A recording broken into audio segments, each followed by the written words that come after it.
A 7-year-old autistic girl wouldn't stop screaming. The King of Pop's response left everyone in tears. Intro 0 to 5 o'clock. There are moments in history when fame and humanity collide. When the glittering lights of celebrity dim, and what shines instead is pure compassion. This story is about one such moment, a quiet but unforgettable day in the life of Michael Jackson, the man the world called the King of Pop. It's not about a concert, or an award, or a chart-topping song. It's about a 7-year-old autistic girl, lost in a world of fear and sound. And how Michael's gentle response brought a room full of people, including hardened bodyguards, to tears. Because sometimes, the greatest performance doesn't happen on stage. It happens in silence, in kindness, and in understanding. Chapter 1, The Meet and Greet, 5 o'clock to 1500. It was the late 1980s, the bad tour era. Michael Jackson was at the height of his fame. Everywhere he went, there were walls of screaming fans, flashing cameras, and bodyguards struggling to control the chaos. In one city, the exact details often lost to time, a children's hospital arranged something special. They had written to Michael's team weeks earlier, hoping he might visit the children's ward. They didn't expect a reply. But Michael said yes. He always did when it came to children. On the day of his visit, the staff was both excited and nervous. They prepared the playroom, balloons, a small sound system, a banner that read, "Welcome Michael Jackson." Inside that room sat a group of children, some smiling, some sick, some in wheelchairs. And among them was a small girl named Emily, 7 years old. She was autistic and nonverbal. Loud noises terrified her. Bright lights made her panic. So when she heard that Michael Jackson, the man whose music played everywhere, was coming to visit, her reaction wasn't excitement, it was fear. Chapter 2, The Scream 1525-00. When Michael entered the room, everyone gasped. He wore his signature black fedora, his sparkling jacket, that gentle smile. The nurses clapped, the kids laughed, but then suddenly, a piercing scream cut through the room. Emily was covering her ears, shaking, screaming uncontrollably. Her mother rushed to her side, tears forming in her eyes.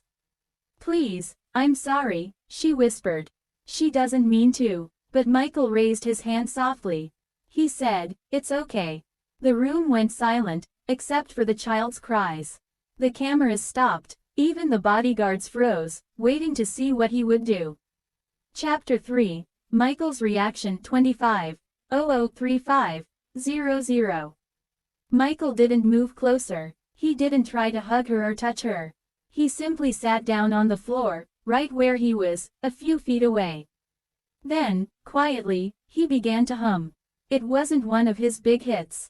It was soft, like a lullaby. He removed his fedora and placed it gently on the ground. Emily continued to scream for a moment. But then she looked at him. He wasn't staring at her. He was just there, calm, still, humming. A nurse whispered, "He's matching her energy. He's not fighting it." Slowly, Michael began tapping his knee. A quiet rhythm, like a heartbeat. Minutes passed. And then, to everyone's surprise, Emily stopped screaming. She started rocking side to side, softly, in rhythm with Michael's beat. Tears rolled down her mother's cheeks. She hadn't seen her daughter respond to anyone like that, ever.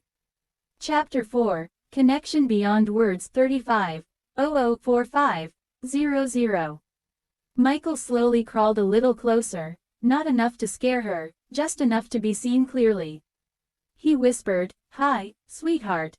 Emily blinked. Then she reached out, just a little hand movement, trembling, and touched the edge of his hat. The room gasped. Michael smiled and said, "You like that?" He picked up the hat, twirled it once in his hand, and set it on her lap. Emily didn't scream. She just stared at it, fascinated by the sparkle. Michael began softly singing, almost like a whisper. Musical note. "You are not alone." Musical note. Her mother covered her mouth to keep from crying. A man who filled stadiums with sound was now singing almost inaudibly to one frightened little girl. And she was listening. Chapter 5, After the Moment 45-0055-00.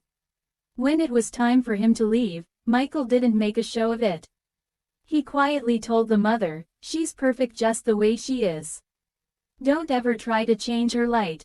Before he walked out, he told his assistant, "Send her the hat, and some of my music. But low volume, soft." Later that evening, one of the nurses wrote in her report that Emily hadn't had another panic episode for days. She had even smiled while holding Michael's hat. The story never made the newspapers. Michael didn't allow it. He didn't want cameras around that day. To him, that moment wasn't about publicity.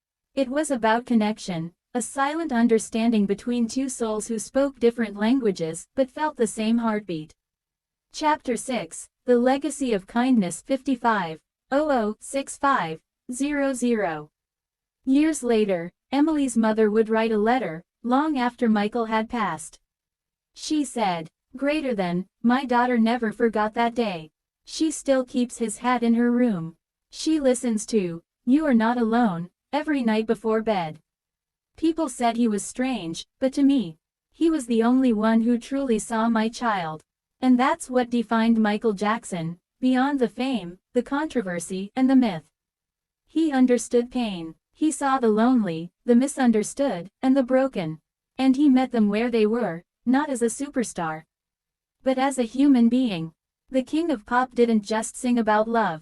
He lived it. And on that day, with one little girl who couldn't speak, he reminded everyone in the room that sometimes the greatest voice is silence. Outro 65:00 End. So the next time you hear his music, whether it's Billie Jean, Man in the Mirror, or Heal the World, remember that behind the glove, behind the moonwalk, behind the legend, was a man who believed that love could speak louder than words. And maybe that's why his music still makes us feel something real. Because Michael Jackson didn't just touch millions of fans. He touched hearts, one at a time. Even a frightened 7-year-old girl who wouldn't stop screaming. And through his kindness, he turned her screams into silence. And her fear into peace. A moment of pure humanity. Forever remembered in tears.